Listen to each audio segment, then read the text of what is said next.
वंदे मातरम। आप इस समय जैसलमेर राजस्थान की जिस रेतीली जमीन पर विराजमान हैं, इसे भले ही कोई बंजर कहे वाले शूर पैदा होते हैं।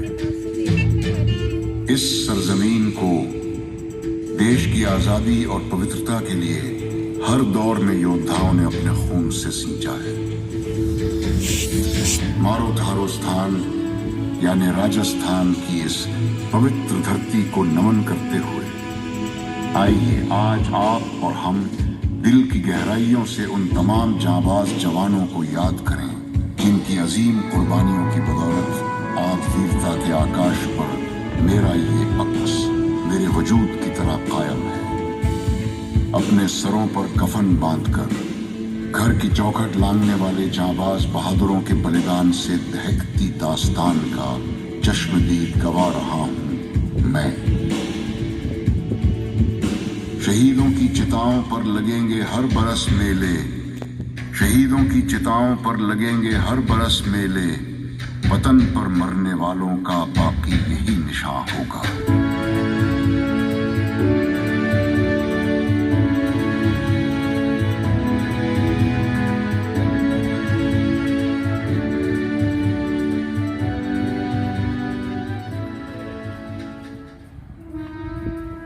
जय हिंद देवियों और सज्जनों, मैं एक इन्फेंट्री राइफल का बेयनेट हूं। दुश्मन के खून से रंगी हुई संगीन लड़ाई के हर मंजर का चश्मदीद गवाह। आज मैं आप सभी का जैसलमेर वॉर म्यूजियम के इस आंगन में हार्दिक स्वागत एवं तहे दिल से अभिनंदन करता हूं।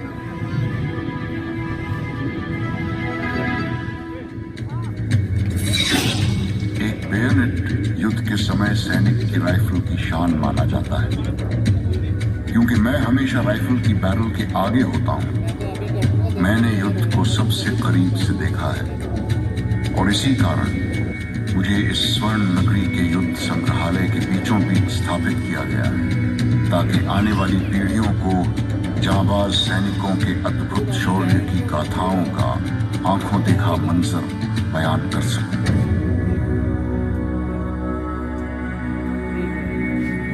आज हम सभी इस प्रेरणादायक वॉर म्यूजियम में अपनी भारतीय सेना के उन बहादुर शहीदों की गाथाओं को याद करेंगे जिन्होंने 1971 के भारत पाकिस्तान युद्ध में दृढ़ता और दिलेरी का परिचय देते हुए पाकिस्तान के इरादों को नाकाम कर दिया था। इससे पहले कि मैं आप सभी को युद्ध के बारे में बताऊं, मैं उस समय के भारत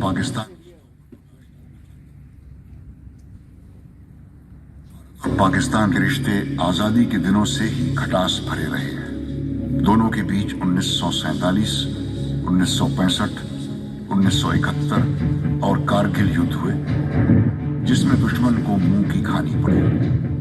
कश्मीर हो या रण ऑफ कच्छ, मेरे जहन में वो यादें बार बार उठती हैं जब मेरी सरजमीन पर पाकिस्तान की गलत नजरें पड़ी।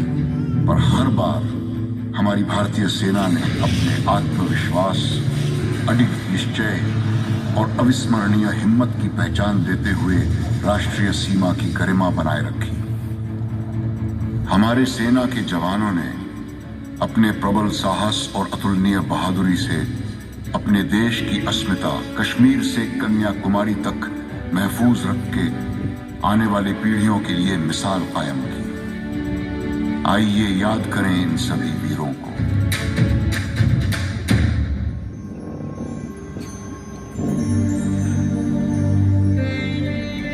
होती हैं आजाद कौमें सर कटा देने के बाद, खौफ दिल से एकदम बिल्कुल हटा देने के बाद। वेद में लिखा यही लिखा कुरान में, वेद में लिखा यही लिखा कुरान में, होती हैं आजाद कौमें सर कटा देने के बाद। जैसा कि आप सभी जानते हैं, भारत और पाकिस्तान के उदय के साथ ही पाकिस्तान एक ऐसा राष्ट्र बना जो कि दो क्षेत्रों में बटा हुआ था, ईस्ट पाकिस्तान और वेस्ट पाकिस्तान। 1969 में पाकिस्तान के सदर अयूब खान ने जनरल इलेक्शन का ऐलान किया, जिसका नतीजा अयूब खान की उम्मीदों के विपरीत गया। ईस्ट पाकिस्तान की अवामी लीग भारी बहुमत से विजयी हुई। इस जीत से पाकिस्तान की सियासत को झटका लगा और इसकी कीमत ईस्ट पाकिस्तान के अवाम को चुकानी पड़ी। अवामी लीग ने अपना हक मांगा जो हुक्मरानों को मंजूर नहीं था। ईस्ट बंगाल के अवाम की आवाज दबाने के लिए पाकिस्तानी सेना ने मार्शल लॉ लागू करके लूटपाट, बलात्कार और अनगिनत हत्याओं को अंजाम दिया। इस जेनोसाइड के कारण 3 महीने के अंदर 1 करोड़ ईस्ट बंगाली रेफ्यूजी भारत में प्रवेश कर गए। भारत के लिए ये स्थिति आर्थिक तौर पर अत्यंत चिंताजनक बन गई। भारत सरकार ने पाकिस्तान के इस जुल्म सितम को रोकने के लिए ईस्ट पाकिस्तान में बसे बंगालियों की मदद के लिए फरमान जारी कर दिया। भारत के इरादों को ईस्ट पाकिस्तान में जो कामयाबी मिल रही थी वो पाकिस्तानी फौज को बिल्कुल बर्दाश्त नहीं हुई और भारत से बदला लेने के लिए पाकिस्तान ने पश्चिमी क्षेत्र के पंजाब और राजस्थान सेक्टर में हमला करके ज्यादा से ज्यादा जमीनी इलाकों पर कब्जा करना चाहा। 1971 की भारत पाकिस्तान जंग ने इतिहास का रुख बदल दिया। पाकिस्तान के प्लान ऑपरेशन लब्बैक के मुताबिक उनकी रहीम यार खां में स्थित 18 इन्फेंट्री डिवीजन के 206 ब्रिगेड और 51 ब्रिगेड को राजस्थान के जैसलमेर सेक्टर में ब्रिगेडियर जहांसेब और ब्रिगेडियर तारिक मीर के नेतृत्व में हमला करना था। इतना ही नहीं, 22 कैवलरी रेजिमेंट को रामगढ़ और 38 कैवलरी रेजिमेंट को लोंगेवाला पर कब्जा करने का आदेश था, जिसका नेतृत्व कर रहे थे लेफ्टिनेंट कर्नल सैयद और लेफ्टिनेंट कर्नल जहीर आलम खां। 24 घंटों में जैसलमेर को बर्बाद करने का प्लान था, पर भारतीय सेना के मजबूत इरादों के आगे जो मुल्क हमें तोड़ने के मंसूबे बना रहा था वो खुद ही 2 हिस्सों में तकसीम हो गया। राजस्थान के जोधपुर जैसलमेर सेक्टर में मोर्चे संभालने की जिम्मेदारी 12 इन्फेंट्री डिवीजन को दी गई थी, जिसे कमांड कर रहे थे मेजर जनरल R.F. खंबाटा। दुश्मन की तरफ से आने वाले किसी भी हमले का सामना करने के लिए भारतीय सेना सशक्त रूप से तैनात और तैयार थी। 3 दिसंबर शाम 5:40 पर पाकिस्तानी वायुसेना के फाइटर जहाजों ने अमृतसर, अवंतीपुर, अंबाला, आगरा, जोधपुर, पठानकोट और श्रीनगर स्थित वायुसेना के हवाई अड्डों पर अचानक हमला बोल दिया। जवाबी कार्रवाई में उसी रात भारतीय वायुसेना ने पाकिस्तान के उरी, मीनवाली, सरगोदा, चंदेरी और मसरूर हवाई अड्डों पर हमला करके उन्हें बर्बाद कर दिया। पाकिस्तान ने जमीनी हमलों में राजस्थान में सिर्फ लोंगेवाला सेक्टर को अपना निशाना बनाया और अपने प्लान को अंजाम देते हुए 1 इन्फेंट्री ब्रिगेड और 1 टैंक रेजिमेंट के साथ लोंगेवाला पर हमला बोल दिया।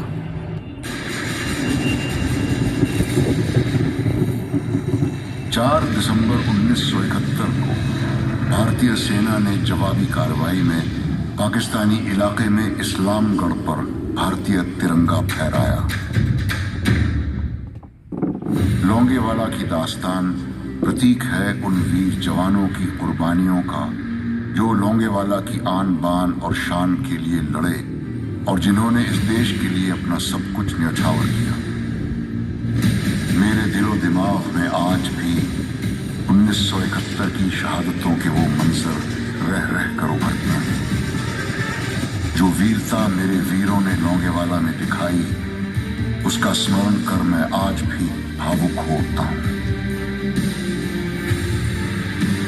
बहादुरी, जज्बे और शहादत की एक अनूठी दास्तान, कभी न मिटने वाले निशान जिन पर आने वाली नस्लें अपनी मंजिल तलाशेंगी। जिंदगी के सफर के कुछ पन्ने यादगार होते हैं, कुछ सुनहरे और कुछ जिनसे न मिटने वाली यादें जुड़ी होती हैं। आइए आप सभी को एक ऐसी ही अमर गाथा सुनाते हैं। लोंगेवाला पोस्ट दुश्मन के जैसलमेर, जोधपुर और आगे तक पहुंचने के रास्ते में एक अहम कम्युनिकेशन सेंटर है। इसी वजह से दुश्मन की नजर हमेशा इस पर रही है।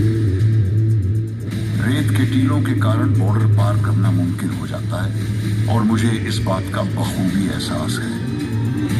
दुश्मन के मेरी तरफ बढ़ते इरादों को भांपते हुए और बदलती परिस्थितियों को देखते हुए इस इलाके में मौजूद 23 पंजाब रेजिमेंट की अल्फा कंपनी को लोंगेवाला की सुरक्षा की जिम्मेदारी दी गई। कंपनी ने लोंगेवाला में पाकिस्तानी सेना के आने वाले सैलाब को रोकने के लिए डिफेंस इख्तियार करने शुरू कर दिए। दुश्मन अपने पूरे लोहे के साथ आया था, लेकिन 23 पंजाब की तैयारी मजबूत थी। आइए चले लोंगेवाला, जहां 120 जवानों की टुकड़ी का नेतृत्व कर रहे हैं मेजर कुलदीप सिंह चांदपुरी। पोस्ट लोंगेवाला 4 दिसंबर 1971 शाम 6 बजे। मेजर चांदपुरी साहब, कमांड हेडक्वार्टर से फोन है। पाकिस्तानी दुश्मनों ने हमला बोल दिया है। रणवीर, मैं चाहता हूं कि जब तक हम यहाँ डिफेंस इख्तियार करें, जल्द से जल्द बिल्कुल भारत सिंह, तुम आसपास के घरों को सुरक्षित पीछे ले जाओ। जवानों को अलर्ट करो और पोस्ट की हिफाजत की लड़ाई के लिए उन्हें तैयार करो। जी साहब। 5 दिसंबर 1971 की रात 2 बजे दुश्मन की मीडियम गनों ने पोस्ट पर भारी गोलाबारी शुरू कर दी। अब साफ हो गया कि दुश्मन का मुख्य हमला लोंगेवाला पोस्ट पर ही होना है। उस रात पेट्रोल से आई report. Alpha 1 to Alpha, Alpha 1 to Alpha, coming sir, over. Alpha to Alpha 1, Alpha to Alpha 1, this is Major Chaudhary here, go ahead, over. Sir, Pakistan की पूरी टैंक रेजिमेंट बड़ी तादाद में हमारे इलाके में आ चुकी है सर, और अब वो सीधे लोंगेवाला पोस्ट की तरफ बढ़ रहे हैं सर, over. समझ गया, इसीलिए आज उधर फायरिंग हो रही है टैंक्स की आवाज को दबाने के लिए। Okay Dharamvir, well done. तुम दुश्मन पर नजर रखो और रिपोर्ट देते रहो, ओवर एंड आउट। सिपाही बिशदास, अपने कोएलियर पार्टनर के साथ चारों तरफ एंटी टैंक माइंस में चलो। तब तक मैं कमांडिंग ऑफिसर साहब से रीइंफोर्समेंट की दरख्वास्त करता हूँ और एयरफोर्स में जैसलमेर को अपनी प्रेजेंट सिचुएशन से वाकिफ कराता हूँ। जय हिंद सर, दुश्मन अपने इमदादी दस्तों के साथ सीधे लोंगेवाला की तरफ आ रहा है। अंदाजा है कि दुश्मन लगभग 1 इन्फेंट्री ब्रिगेड और 1 टैंक रेजिमेंट के साथ लोंगेवाला पोस्ट पर हमला करेगा। Sir request, send me reinforcement to strengthen my anti tank capability. पल पल हालात नाजुक होते देख 23 पंजाब के commanding officer lieutenant colonel M.K. Hussain ने कंपनी की सपोर्ट में रिकॉइललेस गन के 2 डिटैचमेंट साधेवाला से मूव करने का हुक्म दिया। मेजर साहब, एयरफोर्स स्टेशन का एक्सचेंज लाइन पर है। Air force station Jaisalmer, base commander से बात कराओ। Hello, Wing Commander Bawa here. Hello wing commander Bawa. Sir, this is major Chandpuri from Longewala post calling. Pakistani tanks are approaching towards my post. वो मेरे पोस्ट पर हमला करने वाले हैं। We need immediate air support to destroy the advancing enemy tanks. हमारी तैयारी बस कुछ ही पलों में पूरी हो जाएगी और सुबह की पहली किरण में हमारे फाइटर्स वहां पहुंच जाएंगे। Major, just hold the post for the night. I'll be there on the first line. All the best, Major, to you and your boys. Boys, the enemy has attacked Longer post, and our hunters do not have night flying capability. Complete squadron to be refueled, armed, and be ready for takeoff 10 minutes before first light. Be ready to hit the enemy, as none of our tanks are there. So, whichever tank you see, hit them, and hit them hard. Let Lord give our boys the strength to hold their positions.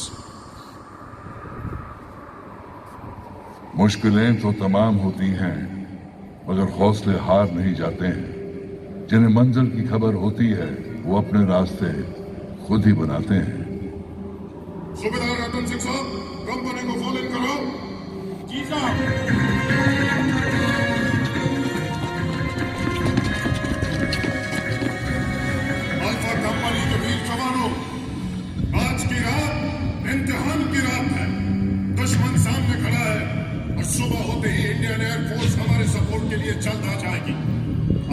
के 120 हैं और दुश्मन की एक पूरी tank regiment.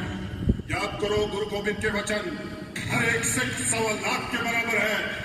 आज हर जवान दुश्मन के 20 जवानों पर भारी पड़ेगा और इस पोस्ट की हिफाजत में डटा रहेगा।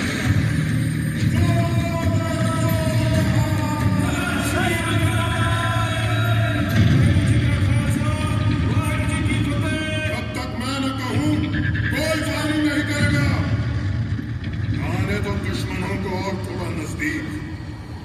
हम लोगों ने माइंस किस लिए बिछा रखी है? कंपनी पोस्ट के नजदीक आते ही माइनफील्ड से अनजान एंटी टैंक माइनफील्ड ने अपना पहला शिकार एक पाकिस्तानी टैंक को बनाया।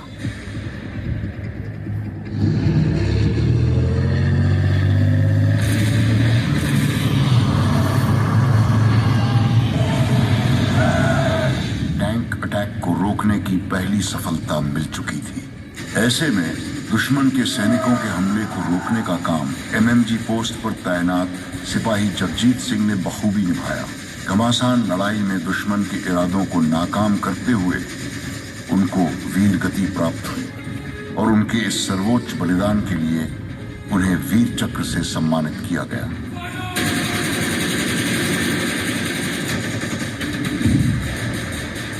सूबेदार बचत्तर सिंह ने अपनी सूझबूझ और अद्भुत रण कौशल का परिचय देते हुए हमारी 2 रिकॉइललेस गन जीप के सहारे दुश्मन की पूरी टैंक रेजिमेंट को रात भर रोक कर रखा और एंटी टैंक कार्रवाई में दुश्मन के टैंकों को बर्बाद कर दिया।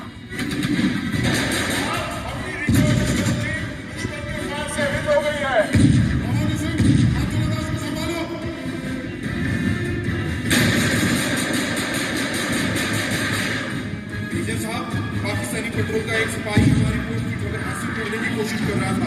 हमने उसे पकड़ लिया। शाबाश, अब हम उसे पाकिस्तानी सेना का प्लान पता कर सकते हैं। और ये अपनी फौज का प्लान बता। मैं तो छोटा सा सिपाही साहब, प्लान तो ऊपर वाले लोगों का है। उन्होंने कहा था सुबह का नाश्ता जैसलमेर में करेंगे, दोपहर का खाना जोधपुर में करेंगे और रात का दिल्ली में। दिल्ली और जोधपुर तो बहुत दूर की बात है। पहले लौंडे वालों को पार करके दिखाओ। दुश्मन को गुमान भी नहीं था कि मेरी रक्षा के लिए तैनात भारतीय सेना की ये छोटी सी टुकड़ी ही दुश्मन के लिए काफी होगी। कर्नल अकरम, आपके टैंक्स आगे क्यों नहीं बढ़ पा रहे हैं? हिंदुस्तानी फौज ने लौंगेवाला के आगे एंटी टैंक माइनफील्ड बिछा रखी है। इनके जोश को देखकर ऐसा लगता है यहाँ कंपनी नहीं, एक पूरी बटालियन ने डिफेंस इख्तियार किया हुआ है। हम आगे नहीं बढ़ पा रहे हैं सर। इस लड़ाई के दौरान राणोतार की एडवांस लैंडिंग ग्राउंड से आर्टिलरी के मेजर आत्मा सिंह और कैप्टन पीपीएस सांघा ने अपने क्रूशक विमान से मुश्किल परिस्थितियों में उड़ान भरी और दुश्मन की हर हरकत पर नजर रखते हुए एयर ऑपरेटिंग पोस्ट से एयरफोर्स स्टेशन जैसलमेर को लगातार ग्राउंड टारगेट की जानकारी देते रहे। Chanpuri, my hunters have taken off from Jaisalmer and they'll be there in minutes to destroy the enemy tanks. Thank you, sir. शाबाश जवानों, आपने रात भर दुश्मन को रोके रखा। अब कुछ ही देर में एयरफोर्स हमारी मदद के लिए पहुंच ही जाएगी। अपनी अपनी पोस्ट में डटे रहो।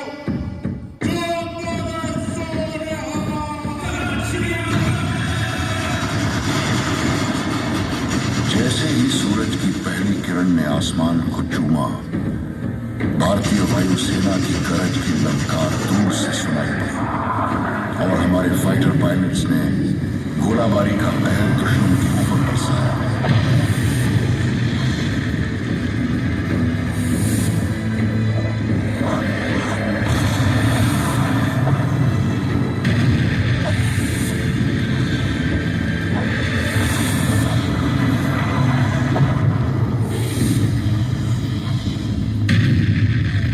पाकिस्तानी टैंक भारतीय वायुसेना के फाइटर जहाजों के लिए महज एक मामूली टारगेट की तरह प्रतीत हुआ। उन्हें आसानी से निशाना बनाते हुए एक एक करके नेस्तो नाबूद कर दिया गया। इस लड़ाई में भारतीय वायुसेना की हंटर्स स्क्वाड्रन ने लगातार सॉर्टीज से दुश्मन के ऊपर कहर ढाया। इतने नुकसान के बाद दुश्मन का लोंगेवाला हासिल करने का मंसूबा कायम था और अपनी योजना अनुसार उसने अब दक्षिण की तरफ से लोंगेवाला पोस्ट पर फिर से हमला किया।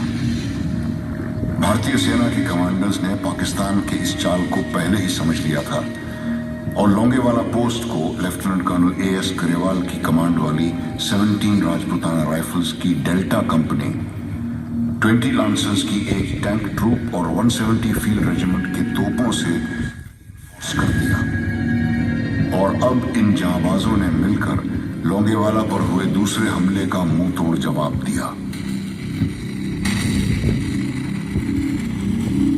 20 लांसर्स के ट्रूप लीडर दफेदार हरबीर सिंह ने अपनी जान की परवाह न करते हुए अकेले ही दुश्मन के 2 टैंक बर्बाद कर उनका मनोबल तोड़ दिया। इस घमासान लड़ाई में दफेदार हरबीर सिंह ने शहादत हासिल की। इसके लिए उन्हें मरणोपरांत वीर चक्र की उपाधि प्रदान की गई। 1971 की लोंगेवाला की लड़ाई में पाकिस्तान को भारी नुकसान पहुंचा और उसके कई सैनिक मारे गए। लोंगेवाला की लड़ाई अब तक खत्म नहीं हुई थी क्योंकि दुश्मन अब भी हमारी सीमा के अंदर मौजूद था, अपने अहम के शिकार, और अब उसकी बची हुई ताकत को खत्म करने का task border post brigadier N Ramadas की 30 इन्फेंट्री ब्रिगेड की कमांड में 13 कुमाऊं और 6 इंडिपेंडेंट आर्मर्ड स्क्वाड्रन को दिया गया। 1962 में रजांगला में अपनी शूरवीरता से पहचान बनाने वाली 13 कुमाऊं अब लेफ्टिनेंट कर्नल आर.वी. जाटर के कमांड में पुनः अपने रण कौशल के प्रदर्शन के लिए उत्सुक थी। नए T-55 टैंकों से लैस मेजर R.D. लॉ की कमांड में 6 इंडिपेंडेंट आर्मर्ड स्क्वाड्रन भी दुश्मन पर कहर बरसाने के लिए तत्पर थी। भारतीय सेना के इस हमले का आगाज बॉर्डर पोस्ट 638 के इलाके पे प्लान के मुताबिक हुआ। भारतीय सेना के इस हमले से बुरी तरह घबराई पाकिस्तानी सेना की आर्टिलरी ने बौखलाहट में अंधाधुंध गोले बरसाने शुरू कर दिए। लेकिन आर्टिलरी शेलिंग की परवाह किए बिना 6 इंडिपेंडेंट आर्मर्ड स्क्वाड्रन ने जहां दुश्मन को भारी नुकसान पहुंचाया, वहीं 13 कुमाऊं ने एक के बाद एक हमला जारी रखा। भारतीय सेना की 168 फील्ड रेजिमेंट ने इन्फेंट्री को बखूबी सपोर्ट करते हुए बॉर्डर पोस्ट 638 के बंकरों में छुपे हुए पाकिस्तानियों पर गोले बरसाकर उनके हौसले पस्त कर दिए। 13 कुमाऊं की डेल्टा कंपनी के नेतृत्व के लिए मेजर D.S. शेखावत को सेना मेडल से नवाजा गया। अपने स्क्वाड्रन के सफल मार्गदर्शन और वीरता का परिचय देने के लिए मेजर R.D. लॉ, जो बाद में ब्रिगेडियर बने, उन्हें वीर चक्र से सम्मानित किया गया। लेफ्टिनेंट भटबारे और नायब रिसालदार चैन सिंह ने स्क्वाड्रन की शौर्य गाथा में अपनी शहादत से ऐतिहासिक पन्ने जोड़ दिए। टैंक के ऊपर खड़े होकर दुश्मनों पर गोलियों की बौछार करने और साथ ही आर्टिलरी फायर को सही दिशा देने के लिए कैप्टन G.S. बाजवा के साथ रेडियो ऑपरेटर लांस नायक टेकराम को वीर चक्र से सुशोभित किया गया। ये अटैक इतना जोशीला और प्रभावशाली था कि दुश्मन अपने हथियार और मरे हुए साथियों को भी छोड़कर भागता हुआ दिखाई दिया। भारतीय सेना और वायुसेना के मजबूत अटैक के बाद दूर दूर तक अगर कुछ दिखाई दिया तो भागते हुए पाकिस्तानी सेना के कदमों के निशान और बर्बाद टैंकों के ऊपर खुशी से नाचते मेरे जांबाज सैनिक। इतनी विकट परिस्थितियों में एक छोटी सी फौज की टुकड़ी ने दुश्मन को इतना भारी नुकसान पहुंचाया जो शायद ही किसी और लड़ाई में हुआ होगा।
वीरता से दुश्मन पर जीत हासिल की। और इस तरह बैटल ऑफ लोंगेवाला की लड़ाई भारत के सैन्य इतिहास में एक अमर और यशस्वी विजय गाथा बन गई। भारी नुकसान होने के बाद पाकिस्तानी सेना ने मेरे इलाके में दोबारा कोई और दुस्साहस करने की हिम्मत नहीं की। 16 दिसंबर 1971 को भारत पाक युद्ध की समाप्ति की घोषणा की गई। हमारा दुश्मन आज तक इस करारी हार से उभर नहीं पाया है। ढाका में 93,000 पाकिस्तानी सैनिकों ने हमारे परचम के आगे घुटने टेक दिए और Pakistani lieutenant general A.A.K. Niazi ने लेफ्टिनेंट जनरल J.S. अरोड़ा के सामने आत्मसमर्पण दस्तावेज पर हस्ताक्षर किए। इस युद्ध के दौरान भारतीय सेना के 11,880 जांबाज ऑफिसर, JCOs और जवान शहीद हुए। पाकिस्तानी सेना के लगभग 32,000 सैनिक या तो युद्ध में मारे गए या बुरी तरह जख्मी हुए या लापता हो गए। हमारी सीमाओं के पहरेदार, हमारी सरहदों के निगहबान, मुल्क की अमन और शांति के रखवाले, भारत माता के सुरक्षा कवच जांबाज जवानों को सलाम। सलाम उन माओं को जिन्होंने अपनी कोख से ऐसे वीर सपूत पैदा किए। सलाम उन मासूमों को जिन्होंने कच्ची उम्र में ही मुल्क की खुशहाली की खातिर यतीमी की चादर ओढ़ ली। सलाम उन परिवारों को जिन्होंने अपने लख्त जिगर को मोर्चे पर डटे रहने के लिए रुखसत किया। सलाम उन बूढ़े माँ बाप को जिन्होंने अपने लाल को कांधा दिया। आप सभी को मेरा तहे दिल से सलाम। इस लंबे मुश्किल सफर में जिसने मेरे वजूद को बनाए रखा, वो था मेरे वीर सिपाहियों का अदम्य साहस और देश के लिए उनका निस्वार्थ बलिदान। उनके बूढ़े माँ बाप की दुआएं, साहस बढ़ाती हुई वीरों की कलाई पर बहनों की राखी, बीवी बच्चों का कभी न खत्म होने वाला इंतजार और साथ में इस देश के लाखों करोड़ों लोगों की दुआएं। आज मैं आप सभी देशवासियों को तहे दिल से धन्यवाद देता हूं। आज मैं उन सभी का शुक्रगुजार हूं जो मेरे इस जैसलमेर वॉर म्यूजियम में उपस्थित रहे। आप लोगों का यहां देश के कोने कोने से आना मेरे यकीन को और गहरा कर देता है कि मेरा सारा देश हर दम, हर वक्त मेरे सैनिकों के कंधे से कंधा मिलाकर खड़ा है। आज आपने मेरे उन शूरवीर योद्धाओं की गौरवशाली गाथाएं सुनी और दिल से महसूस की। आप सभी की इस देशभक्ति की भावनाओं को मैं तहे दिल से सम्मान देता हूं। मुझे गर्व है आप सभी पर। मुझे गर्व है अपने सैनिकों पर। मुझे गर्व है अपने सारे देश पर कि यहाँ हर एक मौजूद देशवासी के जहन में अपने देश प्रेम की ज्वाला धधक रही है।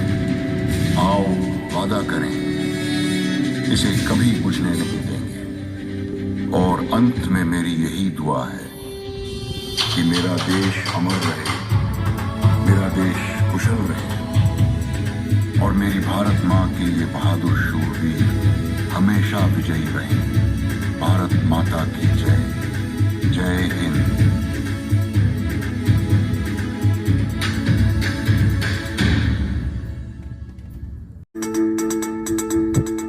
ये रण के कण कण में रण है,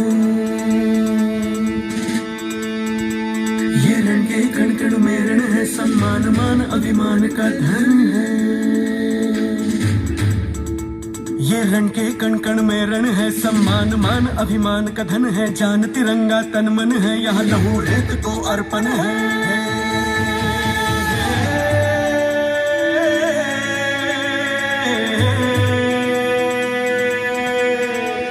कश्मीर सही सरताज देश का रामेश्वर पद कमल है, आसाम गुजरात भुजा देश की, राजस्थान तट रक्षक है।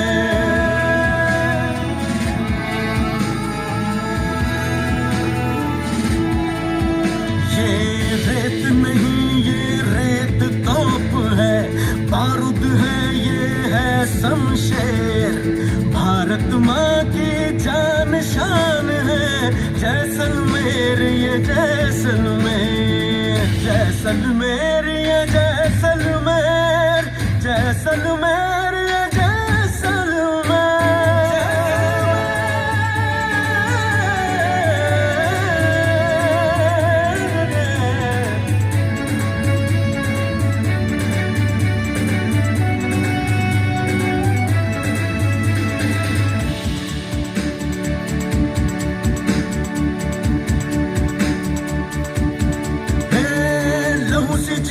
सवारा, दुश्मन को कई बार खदेड़ा, इसी रेत में डटे रहेंगे, भारत माँ के हम हैं शेर। राजस्थान की जान शान है जैसलमेर ये जैसलमेर, राजस्थान की जान शान है जैसलमेर ये जैसलमेर।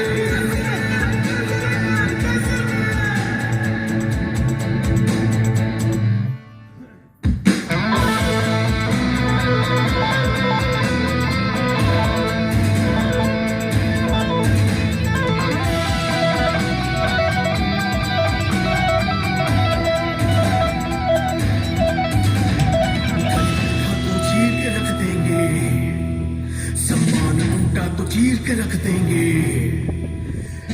लहू की चीर के रख देंगे, लहू की तो चीर के रख देंगे, गनीम उठा तो चीर के रख देंगे, सम्मान उठा तो चीर के रख देंगे, कसम लहू की चीर के रख देंगे, अगर नजर उठी तो चीर के रख देंगे।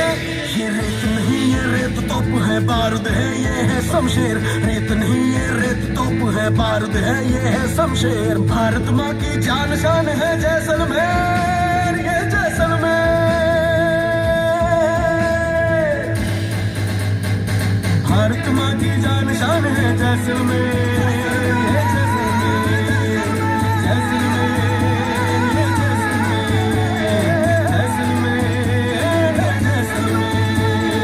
जैसलमेर ये